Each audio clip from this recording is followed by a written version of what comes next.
Hi everyone, this is Doug Horst from the Adventures of Dad, Pop, and the Entrepreneur. I am very excited to bring to you today my third episode of Successful Individuals and How They Are Doing It. Today's guest is Cindy Duffy, wife, mother of two boys, and owner and operator of Sheer Artistry in New Holland, Pennsylvania. Welcome to the show, Cindy. Thank you, Doug. Well, Cindy, tell my viewers a little bit about your background, of who you are, where you were born and raised, and what kind of childhood did you have? Well, I had a good childhood. I was born and raised in Leola, Pennsylvania. I actually live in Leola, not very far from where I grew up. I'd say we were lower middle class. My dad made an honest living, but he didn't make a ton of money. I never really felt poor or going without. And it didn't really become apparent that we didn't have a lot of extra money until probably middle school, when you wanted to do extracurricular things that were going to involve more expenses, that the money just wasn't there for that. And my mom was the stay-at-home mom for most of until probably middle elementary, and she did a little side business with Dutch made clothing to earn some money, and it gave her the flexibility to be at home with us for dinner time and after school and things like that. Awesome. Well, Cindy, tell my viewers a little bit about how you got started in the beauty industry. Why did you choose it? Well, I always loved messing around and with hair. I had two loves: animals. I loved animals, and I loved doing hair. And I used to have one of those doll heads. Now they make them where the head is real small and you have the shoulders and things. But then it was almost like a mannequin head that you would use on when you're actually going to school. And about middle of high school, I decided that I was going to pursue cosmetology, but I didn't necessarily want to do it in Vo-Tech. So partway through high school, it was kind of on the college track, and when I made that decision, I then decided that I wasn't going to take the higher courses necessarily, and kind of focused on I took accounting and some different business-oriented classes as a backup, and just thought it would be helpful. Part of it too is I worked a lot in high school, because in order to have a car, I had to be able to buy my own car and pay for my own insurance, because that just wasn't in my parents' budget. So I really focused on that. I probably focused maybe too much on work. I gave up extracurriculars to work so I could have the car and the insurance. And sometimes I wonder in hindsight, was that the best decision, because you have the rest of your life to really work hard, and maybe I should have enjoyed more of my high school time.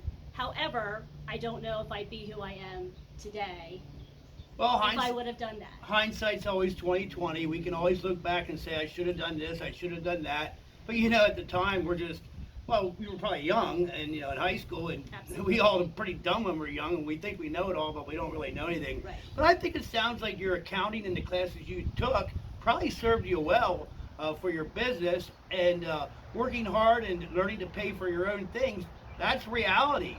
Sometimes kids that are given everything, they don't understand that. So I think that, I don't know, but it probably served you well. Yeah, I mean, it's true. I feel like you're not some people are born with a work ethic, but I do feel like you have to kind of teach that. If you give your kids every single thing, they don't know how to work for something, and give them a goal to work towards that and appreciate what they're receiving. Just because you can provide everything doesn't necessarily mean you should, as far as what their wants are. Is if you have a budget for clothing and they want the higher end thing, maybe they need to work towards that higher name brand thing if that's not in your in your budget.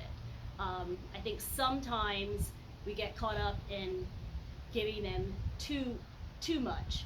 I will say one thing that in raising my children, I never wanted to have them choose between playing a sport and working to have a car. I wanted them to have that experience if they chose to have that experience in high school. But they had to work towards things that I felt were more wants than needs above what our budget would allow. Well, I think it sounds like you did a great job raising your boys. What would you say your leadership style is when you're running your business? How do you go about leading your people? I lead by example. I'm in the trenches. I'm behind the chair, and showing them that example of putting the time in and building your clientele and really caring about each individual client. Also having systems in place and training and from everything from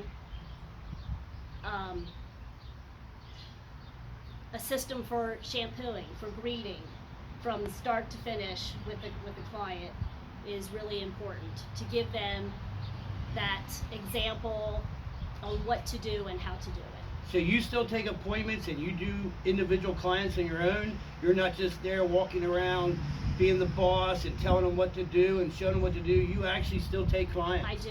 Well, yes. I think that's a great example. A lot of bosses aren't like that. They come in, they walk around, and they make sure everything's good, but they're not still doing that level. So I think that's wonderful that you do well, that. I still enjoy doing hair.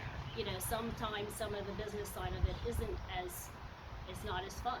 You know, you need to enjoy what you're doing. Yep. I always heard that if you enjoy what you're doing, you never work a day in your life. Do you kind of feel that way? Some days and some days not. It just depends, you know. On what goes on in that day. Exactly. Well, you know, I didn't ask you, how many employees do you have on your team? I currently have 3 besides myself. Okay. Have you ever had more than that? I did, yes. Years ago, when I first started, I didn't start artistry on my own. I should probably backtrack a little bit. When I went to cosmetology school, I was hired out of school. It was a brand new salon.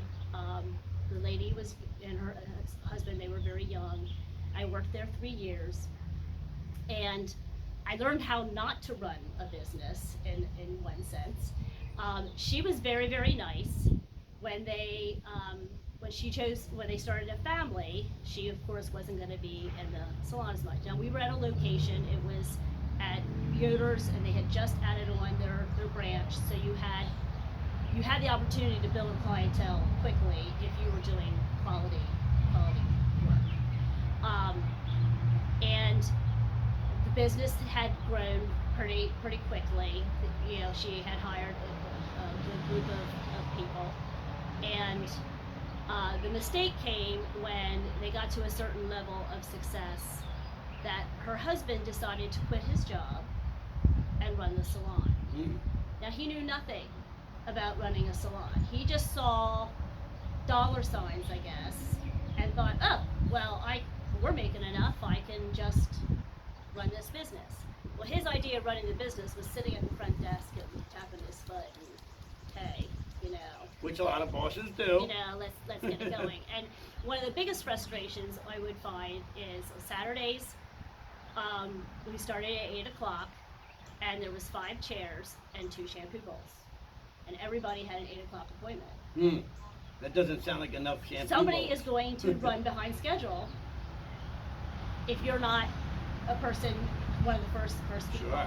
And he couldn't seem to understand how, well, you need to get back on schedule, yet there was no help with sweeping your floor, or I think he would ring people out, would you schedule your next appointment? And he answered the phone, but it's not like he really was helpful. He was just there being kind of and collecting a paycheck. Yes. Well, what happened was there was an incident where there was missing money at the end of the day. Oh, that's not good. And he went right into an accusatory, somebody must have stolen. Hmm. And Without an investigation. without an investigation, and he immediately put in place, we all got these individual bags, and we had to do our own tally, and if it was off, it was going to be out of your pay. And at that time, I had worked myself up to being a manager, and I had a key for if somebody needed change for their bag, I had to unlock the drawer and get them the change. And it did not give the feeling, clients did not have the feeling of, it put a lot of tension, And the customers probably could feel Right. that. Well, what ended up happening was he put this in place almost immediately, and then a client called a couple days later and said, "Oh my gosh, I wrote out my check for my perm and I forgot to give it to you." And that's where the missing money was. That's where the missing money wow. was. And he didn't, there was no apology for accusing your staff, and he kept that bag thing in place. Well, slowly but surely, one by one, people started leaving the salon, and stylists started leaving the salon. And I didn't necessarily start off thinking, oh, I wanted to have my own business. But I received a phone call, which actually, this is unethical. This lady actually called the salon, and she had got my name from somewhere. I don't remember where, and wanted if I want to come work with her. Hmm. And I kind of looked at that as my out. So I went to work with her, and she, not too long after I started working there, I was slowly having my clientele, they followed me. Sure. She had to have surgery, and now I was covering 2 clienteles. So I was working 12-hour days to cover her clientele and mine, because I was trying to make sure I had my business in place. And ultimately, she ended up retiring, wanting to get out. And one of the girls I had originally worked with, who had left the salon, we had talked about briefly possibly having a salon together. I called her and said, "Are you interested in going into a partnership?" So the first 17 years of I've been in business 33 years. Wow. Congratulations. Thank you. I was in a partnership with another person, and then we just had we started to think differently over time about where we wanted to go. And then ultimately, she moved on and went a different direction. Okay. Well, when it's time to add to your team, when you're building your team, how do you know when it's time to hire another team member? And how do you know when it's time to release a team member? That's a good question. I can tell you that I had held on to somebody too long. And it can become toxic if that person is like one rotten apple ruins the whole and basket. It can really start to yes. I agree. So you have to be very careful not to keep somebody too long that it starts to hurt your business. Yep. And addressing it, and if there aren't resolutions soon enough, you really need to. Well, you can lose your good people because Correct. one bad person can make you lose your good people. Correct. And when that happens, it's hard to find good Correct. people. So. Correct. I've been very, very fortunate. The staff that's been with me has been with me a long time. And I feel like it's because I have given them a place that they can grow and learn and be successful in this industry. Well, awesome. As far as setting goals, do you set goals? And if you do, are they daily, weekly, monthly, yearly? How far do you plan out? Well, I probably don't plan out as far as I should. I do have daily goals. I have to make lists. Like a of to-do list. To-do list, because if I would be diagnosed, I'd probably be diagnosed with adult ADD. I'm sure. I tend to, and I don't know if that's because of being a wife and mother as well. You tend to multitask, and sometimes you get sidetracked and you don't stay on task. So I do have to make lists if I have a certain amount of things that I need to accomplish in a day. And you always have projections, and you're looking to always increase your sales, obviously, over expenses. So, I check into that. I do that monthly, um, with that. But Okay, sounds good. What kind of sacrifices have you made over the years in order to run a successful business? Because I'm sure you have to sacrifice things, and well, Yes. tell me how it goes for you. Well, um, in the beginning, when we were in just this little small space and we were doing our thing, and then when we got close to the time of thinking that we wanted to start families, and realizing I don't want to be working full time behind the chair necessarily, because I want to be able to raise my children. Part of it was I wasn't going to be able to afford a full time sitter, nor did I want to have a full time sitter. And my parents were not in a position that they could babysit for me. I was going to have be able to pay somebody. So we looked into expanding and going into a new space, and then hiring people before we had children, and that was a lot of work. The space had to be fully renovated. We were fortunate; we were given 4 months free rent, but we had to do all the work ourselves. So you would work a full day, and then after work, go to the new location, and you were scraping paint, and it was a lot of long hours. But sometimes you were so tired you could hardly stand up straight, but you did it. And I feel, and I don't, and I, in a sense, I was used to doing that because I did that to go through school. When I made the decision to go to cosmetology school, I knew I was going to have to put myself through school. I was able to get a student loan, but I also had a car loan. And I went to school full time and went right from school to work, and I did that every single day. I lived out of my car for 10.5 months. Wow. Looking back, it's like, oh, how did I do that? But it kind of prepares you for what you have to do when you're starting out in a business, starting out a new. Well, when you're the owner, business. it all falls on you. I mean, Right. Nobody else is gonna just pick up and do Right. what you care about. Right. But it was a lot of hard work to get that up and running, and then we actually hired our first employee 6 weeks before I was due. Wow. It took that long. You have to really take your time. There's that saying, hire slow, fire fast. I never heard that before. You don't want to just hire a body. You have to make sure that they are in line with your values and what you are looking for. And it's not just skills. They need to have people skills is sometimes more important than, and being, we were looking for people looking to work as a group. Our mission statement is dedicated to teamwork, integrity, and excellence. That's So a we're good always motto. looking for people to be as a team. You can have the most talented person, but if they are all Selfish. about themselves Yep. and not willing to work with others, they are going to become a toxic apple. Yep. And ruin the bunch for sure. So those are definitely some things that I have learned. Well, Cindy, you're the first successful woman that I've interviewed. Do you think being a woman in business has any special difficulties or challenges that a man doesn't have? Well, in a sense, I do, just because, and I know times are changing now, but motherhood, there's mothers and fathers, and my husband is definitely a hands-on father, but ultimately a lot of the rearing fell on me.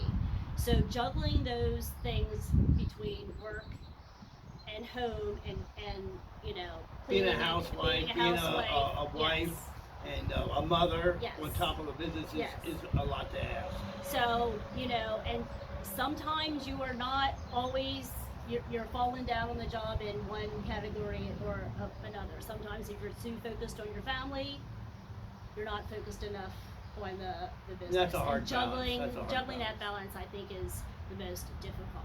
And I know there's I don't know who said it, but sometimes it's like, you can have it all, but not necessarily have it all at the same time.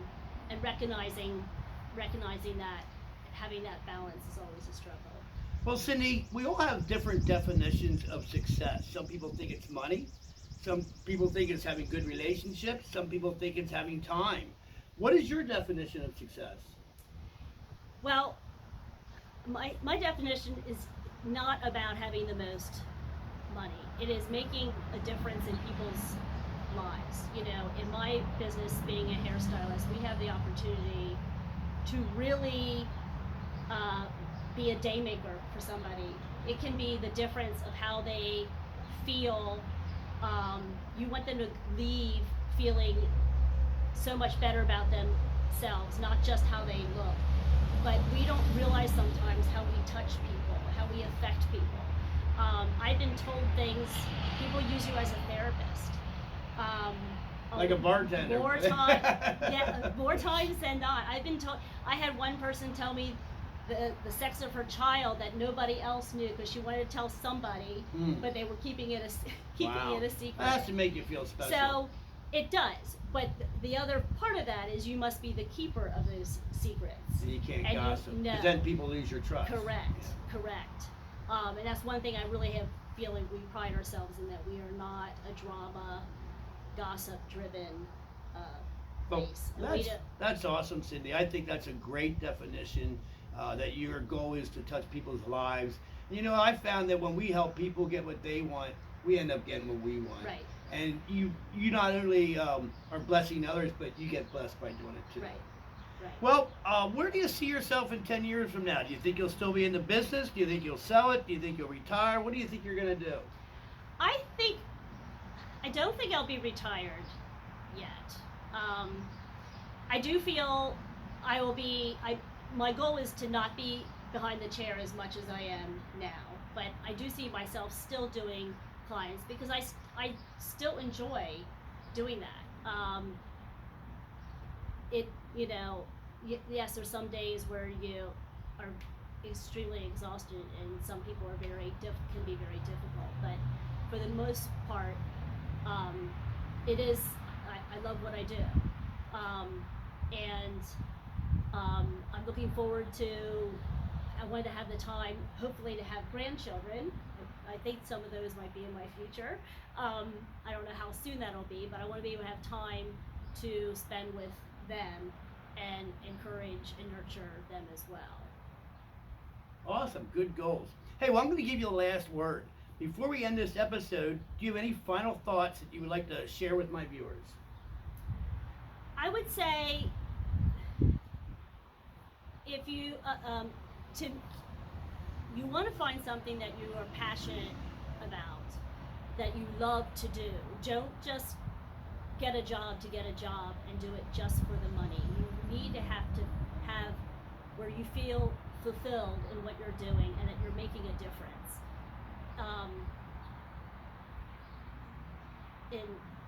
In the people's lives that not only that you work with, but it will make you appreciate and be a better person with not only at work but with the people around you at home. You will have a lot less stress and you'll be able to sleep at night. Well, it's nice to be able to sleep at night. Well, Cindy, thank you so much for taking time out of your busy schedule to tell my viewers about your journey as a businesswoman. Well, everyone, thanks for being with us today. If you like this kind of content, please like, share, and subscribe. Have a great day.